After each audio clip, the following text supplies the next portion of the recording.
Hey, and welcome back to the podcast. We're going to be learning today about the secret to success, the secret of happiness, the secret of freedom. We have AJ Vassar on the line here. He's written 3 books called Day Grades, Root and Rise, The Scary Growth Process of Success, and FU Money, How to Afford Your Freedom. AJ is over there in Medellin, Colombia. He hosts retreats that give ambitious leaders the tools to live freely on their own terms. AJ, wonderful talking to you.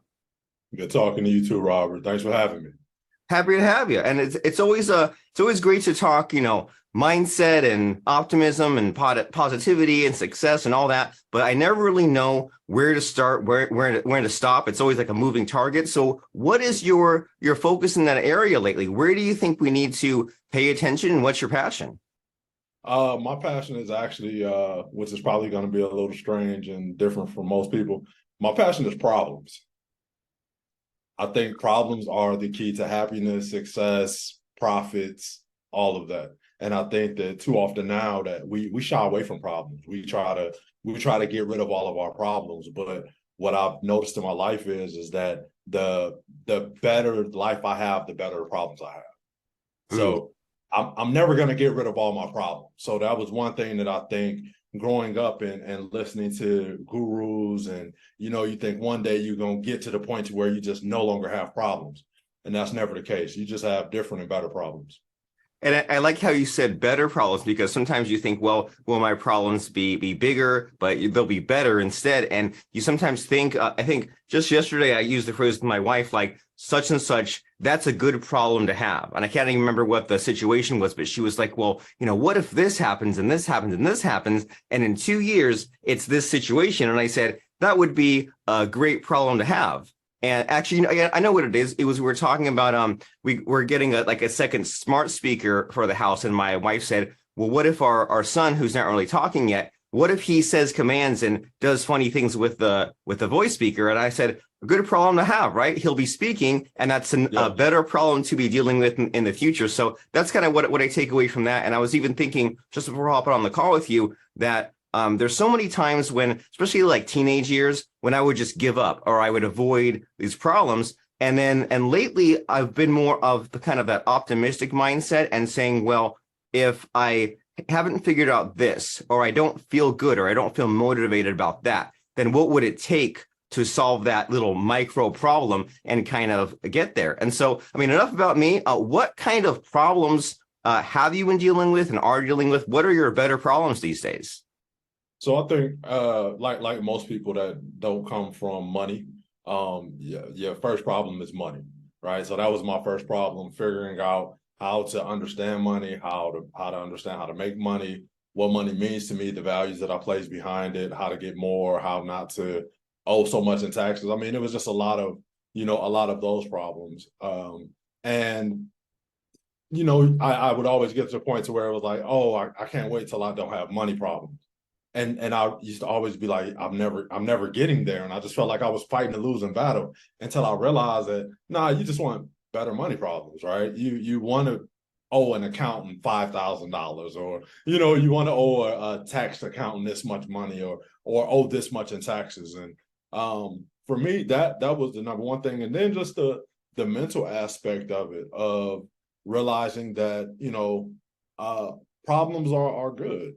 That was a struggle for me, because I feel like there's a fairy tale that's painted that the rich and wealthy don't have, certain problems that we have. And that was always, I felt like I was always striving for that. And, after being on this earth now for 4 decades, I realized everybody got problems. And so that's been my thing, is just like rewriting what my problems mean to me, and actually looking forward to the problems that I get to get over, because that's how I then turn around and I help people. Because if I can solve my problems, then I realize that I'm probably 2 or 3 steps ahead of other people who may have that same problem. Now I can help them solve their problems. And depending on what the problem is, people will pay you for it.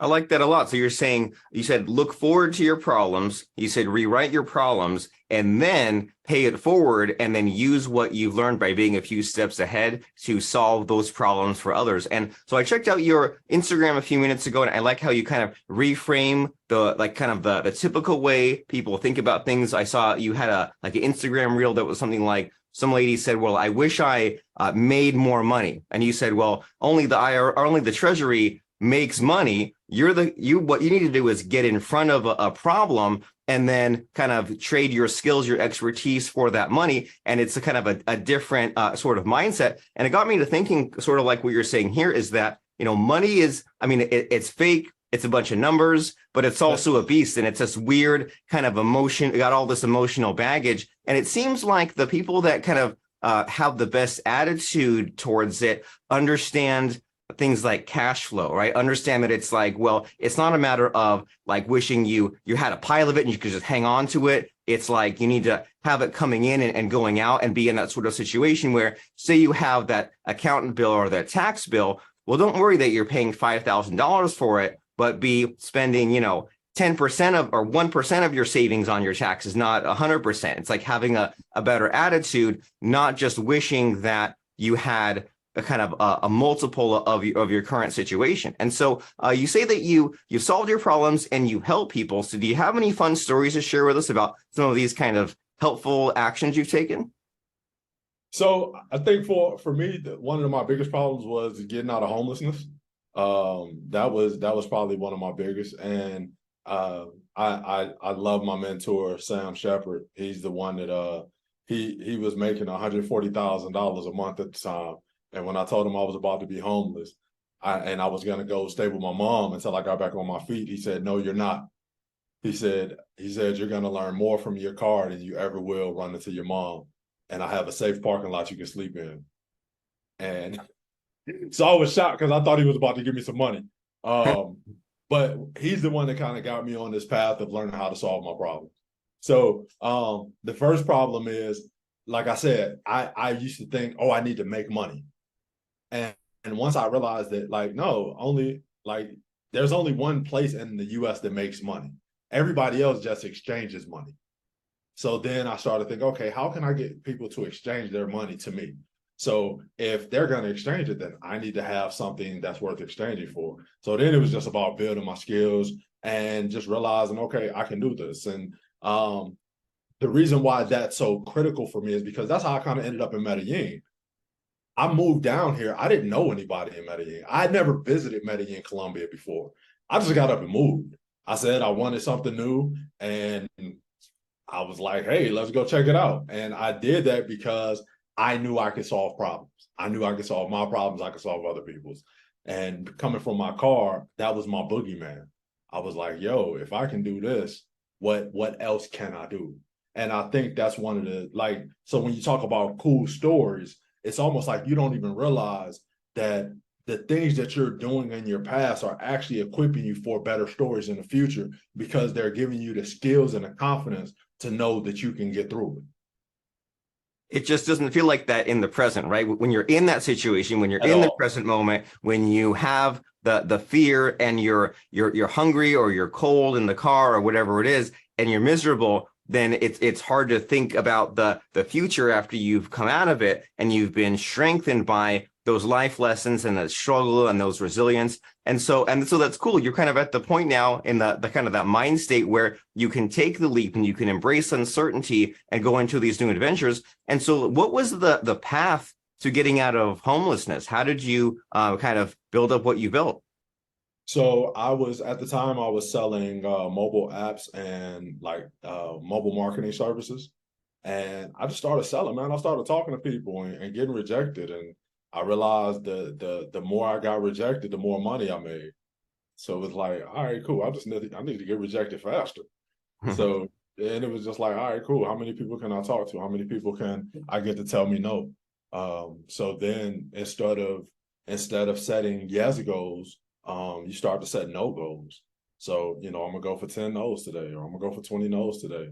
And I started grading myself on, this is the standard now that I have for my life.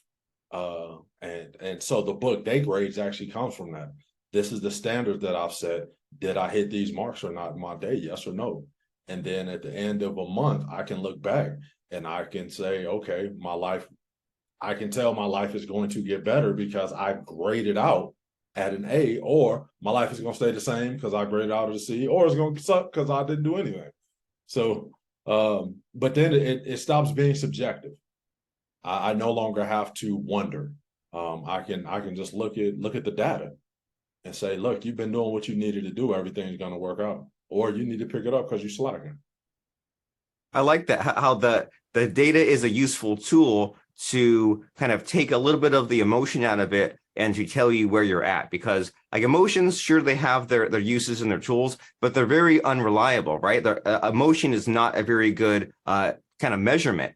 And so by having these day grades and grading like how you're doing, and even like looking at the data, looking at the numbers, looking at the money, looking at how many no's you're getting throughout the day, that's like some hard facts right there. And that can tell you, well, do I need to do more of this, or am I slacking, as you say? And that's right there, just that whole idea of like the data and writing things down so that way you know what's true. I mean, that's huge, right? Like people talk about things like journaling, just to get things out of your own head and to have it on the page, and so that way you can look and say, okay, well, did I really get nothing done today, or am I just beating myself up? Am I really not on track, or how were my day grades 6 months ago compared to now? And so as far as this whole day grades concept, like what is the system? Is it just a matter of like you choose aspects of your day and grade them, or is there kind of more structure to it?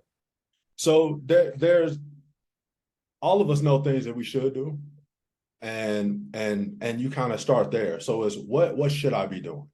And I always determine what should I be doing by what's the type of life that I want. So once I determine the actions I need to be taking, the productivity, then I can put that down for my health, for my relationships, for my business, in all areas. So, that's something that I help people with, just figuring out what that metric is. And, just so people know, when I just started on an Excel sheet, on Google Sheets. And I just wrote it down. Okay, this is what I need to be doing. And either I did or I didn't. It's pass or fail, right? Did you do it? Yes. Did you not do it? No.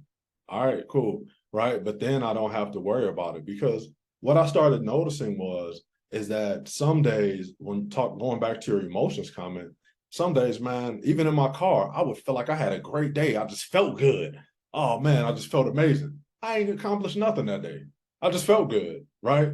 Other days I was like, yo, this was the crappiest day I could have had, but I accomplished everything that I said I was supposed to do, right? So then I had to stop going off of how did I feel and go off of what did I accomplish.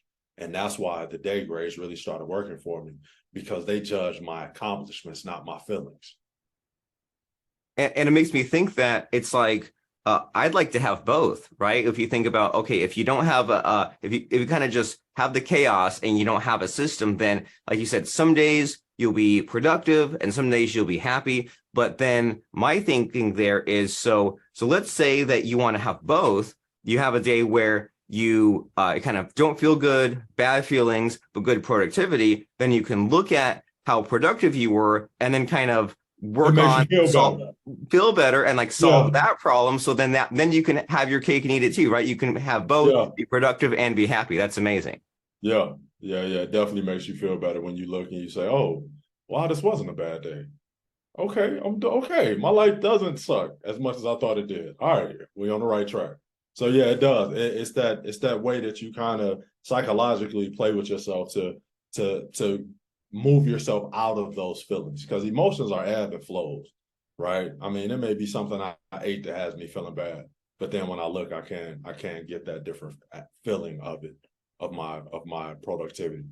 Yeah, 10 minutes later, you'll be at a totally different emotional, mental state. And so I like this idea that you said where you help people like figure out their goals, figure out where they want to be, and then sort of backtrack or reverse engineer the actions that you need to take. I mean, that's a very kind of like salesman-y approach, right? You know what your conversion rate is, and then you know how many no's you need to get to a yes. And so are you able to like walk us through this process? Do you remember like someone that you helped to kind of break the system down, and maybe you can like repeat for us like what that was like?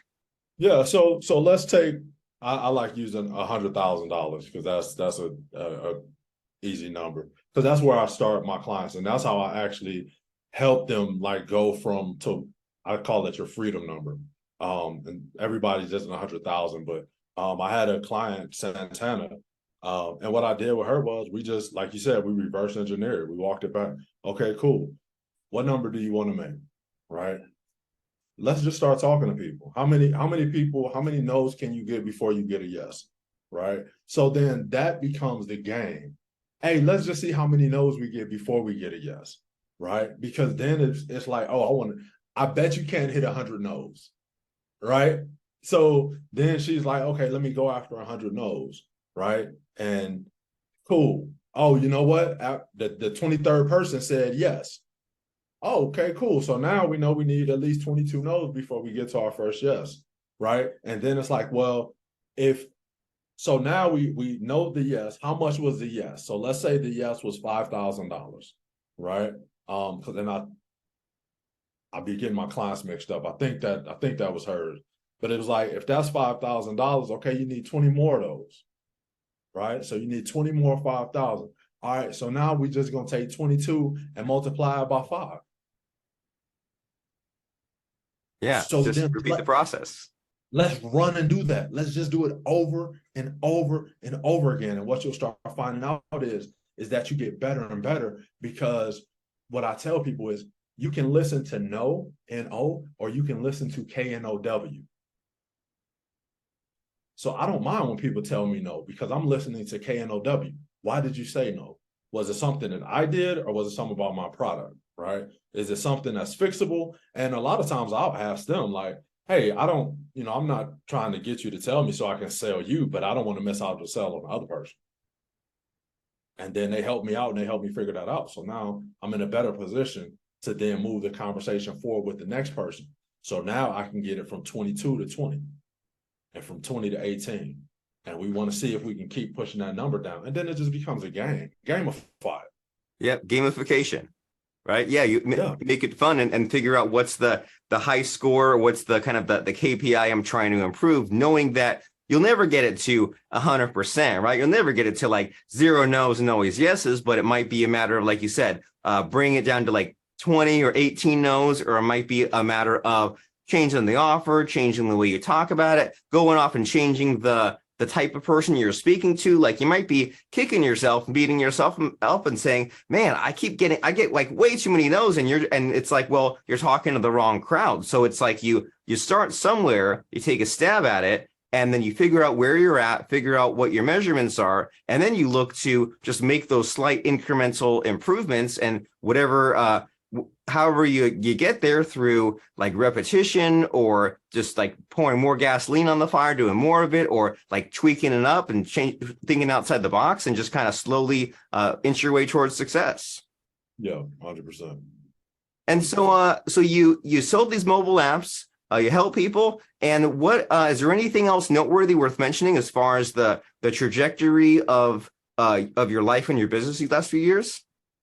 You know what? Right now is just that I'm really big on helping people get their freedom now. I think having freedom is awesome, just the freedom to live the life that you want. So that's why, I'm almost finished with the book, F You Money, Affording the Life That You Want. Because I think with freedom, people don't realize like you don't get freedom, you afford freedom. And, my thing is, how much does it cost? So figure out what that cost is for you, and then go after that and stop moving the goalposts. Because too often I see people, man, it's like, let's say your freedom number was 10,000 a month, right? As soon as they start getting close to 10,000 a month, they'll switch it to 15. And I'm like, no, like, you have your freedom number, stick to it and get free. And then just build from there, because like life is amazing when you're free. right? I just left the gym a second ago. I have employees doing stuff for me. I'm able to talk to you in the middle of the day. Like, life is cool when you can make your own plans and you don't have people telling you what to do. But as you said, you have to earn your freedom. Freedom isn't free. People talk about, fighting for your freedom, or, who's died for your freedom. So freedom is not something that is handed to you, but it is something that you earn, you can work for, and you can, put in the hard work now and then get your freedom later. And so in your journey here, creating your own freedom and helping others find freedom, is there anything that surprised you or is just not being spoken of enough as far as this process goes? I think the biggest thing that surprises me is that people have these just crazy numbers that they don't realize are, like, most people can afford their freedom for less than $5,000 a month, right? But everybody thinks they need to be a millionaire, and I hate the millionaire concept thing, because I feel like that's what everybody goes after, and it's not relevant to your life, right? Most people, it's like, okay, you're a millionaire, now what, right? You have no idea, like, what your freedom number is, what I call your rich number is. You don't know any of that. So a millionaire is just this $1 million is this abstract number that everybody throws out because it sounds good, but it's like, yo, your freedom is probably a lot less. It probably costs you a lot less than that. So figure that out, solve problems, and you can get it. Like, one reason I have employees now is because I solved the problem of their unemployment. Right. So it's like, Yeah. yo, just solve problems. Right. And then other people will even help you afford your freedom.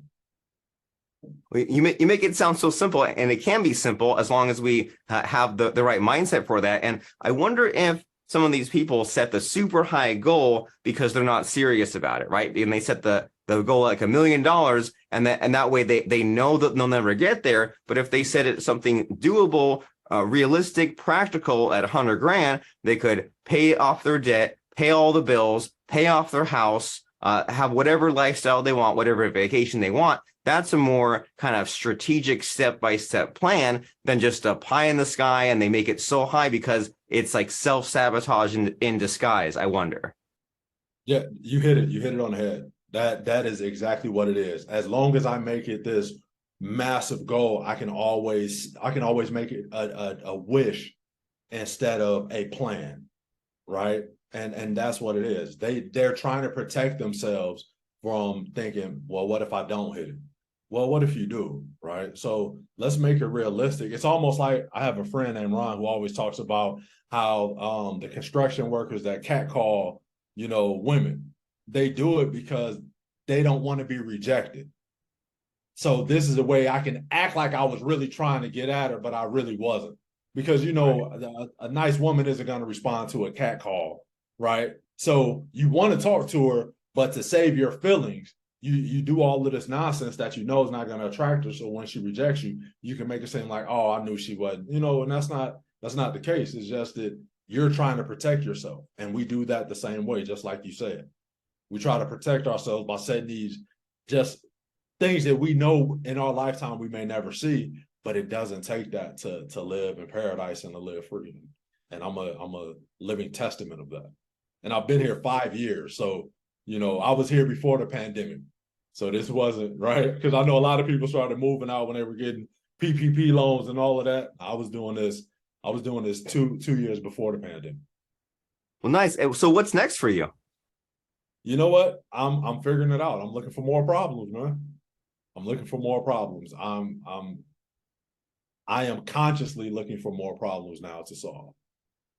Amazing. And that whole idea of consciously looking for problems, it just makes me think that it's far too easy to fall back into the natural instincts of playing it safe, of self-sabotage, of being cowardly, of being comfortable. And it takes some kind of conscious effort to think, okay, I know that my caveman brain from millions of years ago wants me to just play it safe, and not do anything. But consciously, I have to say, even though it feels weird, it feels awkward, it feels outside of my comfort zone, I need to have those conversations. I need to push myself a little bit. I need to better my best. I need to get myself amped up to do that Zoom call or that webinar or whatever it is. And so it kind of takes some conscious action and conscious effort in order to get there. So if someone out there says, all this sounds great, and I know that I need to be kind of pushing the envelope and getting my A game and getting those good day grades, and I want to find out what AJ has going on.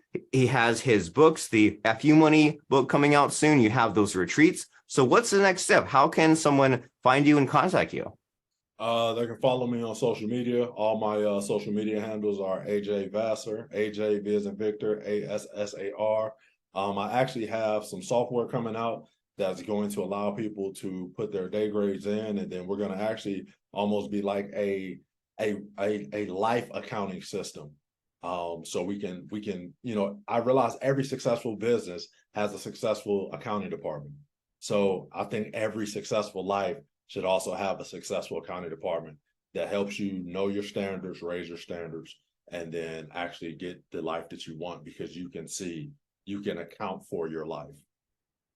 Amazing. I love that analogy. Imagine if Target or Walmart or Apple said, oh, accounting, knowing how much money we have in the bank. Oh, we don't care about that. You'd say, no, you're out of business. And it's crazy that we as individuals don't do that sort of accounting. So AJ Vassar, you search him at AJ Vassar, find him on social media. That way you can find out about when that app comes out and when you can put that, and to just make it easier on yourself. So that way you can just get the app to pop up for you and punch it in. And then that way, over time, after you've collected the data, then you have some sort of a starting point to know what you need to do next. So AJ, wonderful to chat with you today, and enjoy Medellin.